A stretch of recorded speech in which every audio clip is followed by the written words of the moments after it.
Nama aku Patri dan ini teman aku Zara. Pada kesempatan kali ini kita akan ngobrolin tentang hidup nih teman-teman. Jatuh bangkitnya dari hal semua di antara kita. Jadi teman-teman ada yang tahu nggak di sini tentang kegagalan? Pasti semuanya yang ada di sini pernah mengalami hal kegagalan. Tapi menurut Kak Zara sendiri, gagal itu apa sih? Kalau menurut aku sendiri, kegagalan itu tuh kayak sesuatu hal yang kita inginkan, tapi kita tuh kayak nggak dapet gitu loh. Ibaratnya kayak kita tuh pengen hal itu, tapi ternyata kita tuh nggak ditakdirin untuk dapetin hal itu. Itu bisa jadi salah satu kegagalan sih menurut aku. Kalau Kak Petri sendiri gimana nih? Pernah nggak sih ada momen dimana Kak Petri ngerasa kayak gagal gitu? Aku pasti kan setiap orang itu merasakan kegagalan. Tapi menurut aku definisi gagal itu ketika dimana kita sudah berusaha melakukan sesuatu yang terbaik dengan pencapaian yang terbaik, tetapi ekspektasi itu nggak berpihak kepada kita. Oke. Ya, jadi kalau untuk teman-teman sendiri nih, gimana sih kira-kira kalau misalnya ada di posisi gagal tuh menurut kalian tuh gimana? Kalian boleh banget nanti di komen-komen aja di kolom comment sectionnya ya, seperti itu. Nah, saat ini kita pun juga pengen ngejelasin nih untuk terkait kegagalan. Pernah nggak sih Kak punya satu momen dimana tuh kayak, aduh kakak tuh ngerasa gagal banget, boleh nggak sih di sharing-sharing gitu? Pengalaman ya? Iya, kalau pengalaman sih aku banyak ya dalam kegagalan. Aku dulu selalu gagal di dalam dunia pendidikan, yang dimana aku tuh selalu bersikeras untuk menjadi yang terbaik gitu, untuk menjadi cukup untuk diri aku dan orang tua aku, tapi aku ngerasa kayak aku tuh nggak cukup dengan hal itu semua. Tapi ternyata apa ya, kayak ngerasa down aja gitu. Kalau misalnya aku udah ngelakuin hal ini semua, tapi aku tuh kayak nggak dapet hal itu gitu. Oke, berarti kayak ya tentang pendidikan gitu ya Kak ya? Ya. Kalau menurut Kak Zara sendiri? Kalau aku sendiri tuh aku sebenarnya punya dimana gagal yang menurut aku tuh wah aku gagal banget gitu. Itu aku punya tapi dua peristiwa ya. Jadi yang pertama mungkin aku sama juga, kurang lebih sama-sama di pendidikan juga. Cuman aku yang kedua ini aku pernah ada case dimana di masalah percintaan ya, agak personal, gak apa-apa mungkin kali ya. Aku nanti bakal saling share-share juga. Cuma ya memang itu agak personal sih memang. Kalau untuk dari segi pendidikan ya memang aku pernah pas SMA itu aku punya keinginan dimana aku tuh pengen kuliah di salah satu tempat lah ya, memang itu kuliahnya yang memang negeri, terus juga memang itu salah satu yang terbaik di sini di Indonesia gitu. Jadi aku pengen buat di sana tapi ternyata nggak kesampaian. Jadi aku ngerasa gagal aja di situ. Padahal aku juga kurang lebih udah melakukan hal yang sama seperti itu. Aku udah melakukan yang terbaik, tapi ternyata aku nggak bisa dapetin apa yang aku mau. Dan yang kedua itu pas aku mungkin aku pas ngalamin yang namanya ini kali ya, pas break up ya. Aku ngerasa kayak itu gagal banget sih, karena aku punya hubungan itu baru sekali pada saat itu. Terus aku ngerasa gagal, padahal aku sudah menjaganya dengan baik, tapi ternyata apa yang aku jaga itu nggak sesuai sama apa yang aku inginkan, seperti itu. Jadi Kak Zara ini waktu pas ngalamin kegagalan tuh apa sih yang Kak Zara rasakan saat pertama kali menghadapi kegagalan itu? Oke, aku pasti ngerasanya tuh kayak down banget sih.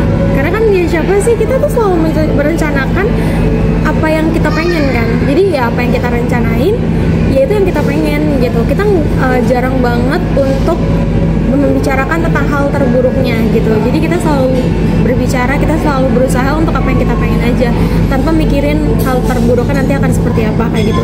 Jadi ketika gagal sesuatu hal yang aku pengen gak aku dapetin, ya aku pasti down banget sih pada saat itu. Gitu. Kalau Kak Petri sendiri gimana nih Kak? Yang aku rasa gimana? Aku merasa kayak kenapa gitu? Apa aku kurang cukup untuk melakukan hal ini semua gitu? Ya sama sih sebenarnya, sama-sama rata, kayak pasti nangis gitu kan. Pasti ada kayak ngerasa di dada tuh kayak sakit banget gitu. Tapi ya nggak mau gimana lagi gitu. Mungkin memang belum rezeki.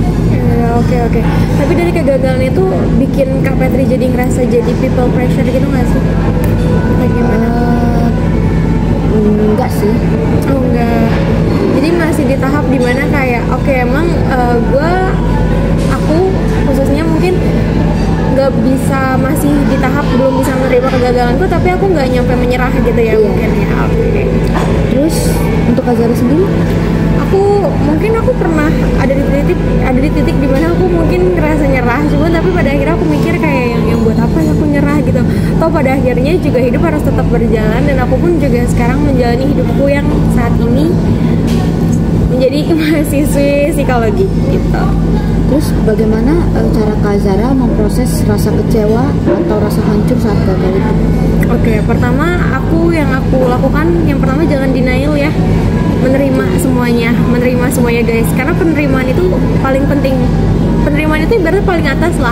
Di saat kamu udah berani menerima itu bukan berarti memaafkan ya, kayak gitu-gitu. Bukan berarti kamu bisa langsung sembuh gitu karena kamu menerima gitu, enggak. Kamu boleh banget ngerasa down dan lain sebagainya, tapi kamu harus tetap mikir kayak oke, kayak yang apa yang kalau di aku sendiri di agamaku ada tuh Kak kutipan yang aku suka banget, apa yang menjadi takdirmu itu akan menjadi milikmu, dan apa yang bukan menjadi milikmu ya itu pasti akan melewatkanmu gitu. Itu sih yang aku selalu terapin ya. Kalau emang itu nggak ditakdirin buat kita ya kita nggak ada hal lagi yang bisa kita lakuin selain menerima gitu. Berarti penerimaan itu nomor satu ya? Betul sih. Betul banget, itu penerimaan itu udah pokoknya paling atas. Kalau Kak sendiri setelah dari jatuhnya itu, setelah Kakak mengalami kegagalan itu, terus Kakak fasenya itu apa yang Kakak rasain gitu? Apa yang Kakak lakuin untuk bisa menjadi Kakak yang saat ini? Apa ya Kak? Healing kali ya? Healing? Oh enggak sih, benar, pertama itu boleh juga sih itu sih penerimaan diri. Karena kalau misalnya kita nggak menerima diri kita gitu, ya kita selalu kayak di fase kayak terus-terusan terpuruk, ya itu kita nggak akan bisa menjadi kita yang sekarang. Kita akan menjadi gimana sih ini, gue kan udah melakukan ini gitu. Jadi kita selalu menghukum diri kita sendiri gitu tanpa kita sadari. Jadi yang pertama kita lakuin memang untuk penerimaan diri, lalu ya lakuin aja hal yang menurut kalian suka gitu, kayak entah baca buku ataupun main game, cari kesibukan ya, juga kali ya. Oke, benar-benar sih. Ini tambahan juga sih dari aku, kalau misalnya kalian mungkin ngerasain dimana kalian ngerasa gagal, kalian jangan pernah berpikir kayak harusnya gue begini, harusnya aku begini, harusnya aku begini. Kayak percuma guys, cuman muter-muter di sana-sana aja, kalian gak akan menemukan titik terang gitu loh. Jadi yang kalian temuin cuman penyesalan kalian doang, yang gak ada. Jadi yang gitu kalian temuin itu hanyalah jalan. Pokoknya kalian tuh selalu jalan, jangan biarin diri kalian itu stuck di dalam kegagalan itu. Oh ya, satu lagi, siapa orang yang selalu membantu kakak gitu, misalnya selalu ada gitu, untuk bangkit, apa dari kakak sendiri atau ada seseorang yang someone spesial yang membantu kakak keluar dari rasa jatuhnya? Oke, kalau pada saat itu sih aku sendiri ya. Pada saat itu aku sendiri, karena yang kupikir di masa itu tuh semua orang lagi berjuang bareng-bareng, berjuang masing-masing untuk dirinya sendiri. Jadi kalaupun aku mengandalkan orang lain, ya nggak bisa juga, karena orang lain tuh lagi sibuk sama hidupnya dia, lagi berjuang untuk hidupnya sendiri. Dan juga pada saat itu mungkin aku memang sendiri, cuman pada akhirnya memang aku tetap akan cerita gitu, tapi ceritanya di saat aku sudah mereda diri dulu gitu. Jadi nggak pas lagi gagal-gagalnya, aku lagi down-downnya aku cerita sama orang lain tuh enggak gitu. Tapi kalau kakak sendiri ada? Enggak, sama. Ya karena menurut aku ini problem aku sendiri gitu. Harus aku selesaikan dengan cara sendiri. Mungkin kita bisa sih cerita pelan-pelan sama orang, tapi kan orang tidak bisa memahami diri kita sendiri. Yang bisa memahami kita sendiri kan hanya kita. Jadi aku berusaha untuk menyelesaikan kegagalan aku sendiri, untuk menyelesaikan proses penerimaan aku sendiri gitu. Betul, karena mungkin juga orang juga mau berempati juga bingung ya, karena kan nggak ada di posisi yang sama gitu. Jadi kita pun juga mau cerita, kita mau mendapatkan feedback yang baik pun juga kita juga bingung, karena ya orang nggak tahu apa yang kita rasain gitu. Jadi kita nggak bisa berharap lebih sama orang gitu ya teman-teman. Ada suatu hal yang paling berharga nggak menurut Kak Zara yang bisa dapat dipelajari dari kegagalan? Yang aku rasain ya, itu dimana aku bisa lebih sayang sama diriku sendiri sih. Aku lebih sayang sama diriku sendiri. Berarti lebih bisa menghargai. Respect to yourself. Betul. Karena ya pada saat aku gagal yang ada cuma diri aku sendiri. Jadi mau nggak mau aku harus lebih sayang sama diri aku sendiri. Kalau Kak Fetri sendiri gimana? Sama sih 11-12 ya, karena yang berjuang kan kita ya, Betul. yang menjalani ini semua itu kita gitu, yang ada maksudnya yang bisa memeluk diri kita tuh cuma kita gitu, yang bisa betul-betul mengangkat sih. kita untuk bangkit juga gitu. Itu sih pelajaran yang berharga menurut aku ya. Aku bisa berjuang gitu, aku bisa mengangkat diri aku untuk menjadi jauh lebih baik. Ya, betul. Apakah semua orang itu bisa bangkit atau hanya yang kuat saja? Kalau aku tergantung sih, tergantung. Kalau misalnya dia itu punya keyakinan untuk sembuh dari kegagalan itu, punya keinginan untuk bisa lebih maju, pasti dia bisa sih. Bisa, nggak harus kuat atau gimana. Kuat itu kan balik lagi ke pikiran ya Kak, ke mindset gitu.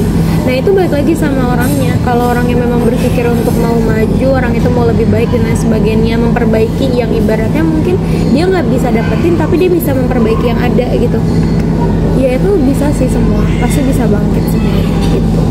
Karena kan semua orang yang namanya manusia sosial ya, kita manusia sosial punya pikiran dimana kita tuh harus lebih baik terus menerus gitu. Itu untuk manusia yang ya manusia sosial kayak gitu pemikirannya.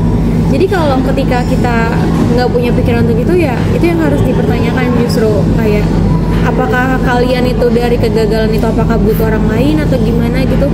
Kalau misal pemikiran yang masih bisa, kita masih punya pikiran untuk bangkit sendiri, itu berarti kita masih bisa menyelesaikan diri untuk diri kita sendiri dengan diri kita sendiri gitu ya, tanpa bantuan orang lain. Tapi di saat kita udah kayak hopeless banget, kita udah nggak bisa ngerasa bangkit, itu mungkin waktunya teman-teman ngerasa kalau kalian butuh orang lain gitu sih.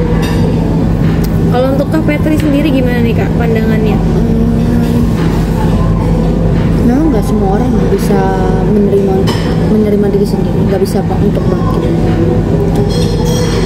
Ya sih, gimana ya? Sebenarnya tergantung juga sih. Betul. Tergantung orang itu mau benar-benar mau tetap move atau mau tetap di zona nyamannya mereka. Mau stuck gitu ya. Gitu.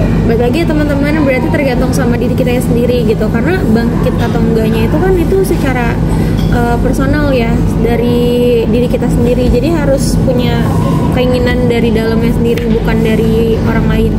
Karena kalau dari orang lain jatuhnya itu kita hanya akan ikut-ikutan gitu. Akan bergantung juga. Betul. Jadinya bergantung, nggak bisa berdiri sendiri guys. Itu yang malah susah nanti ke depannya. Karena yang bisa kita tuh hanya bisa berdiri dengan kaki kita sendiri tanpa harus bertumpu di kaki orang lain. Kadang kita juga bertumpu di kaki orang lain juga bisa menyebabkan jatuh yang lebih dalam. Seperti itu teman-teman. Betul. Seperti itu ya teman-teman. Mungkin kakak nih kak mungkin bisa kasih pesan dan kesan, atau mungkin pesan aja kalau untuk teman-teman yang lagi ngerasa gagal di luar sana. Menurut kakak tuh gimana pesannya dari kakak untuk teman-teman di luar sana yang lagi ngerasa gagal atau mungkin lagi terpuruk-puruknya? Boleh banget disampaikan.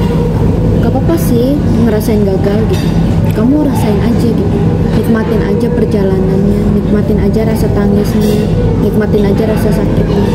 Tapi setelah itu ya bangkit lagi gitu. Kamu harus move ke jalan berikutnya, karena masih banyak jalan-jalan lain yang belum kamu tempuh dan belum kamu injak gitu. Betul. Kalau dari aku sendiri ya nggak apa-apa sih. It's okay not to be okay. Ya, gitu. Sekian teman-teman dari Talking with Masi, Mahasiswa Psikologi. Ketemu di episode selanjutnya.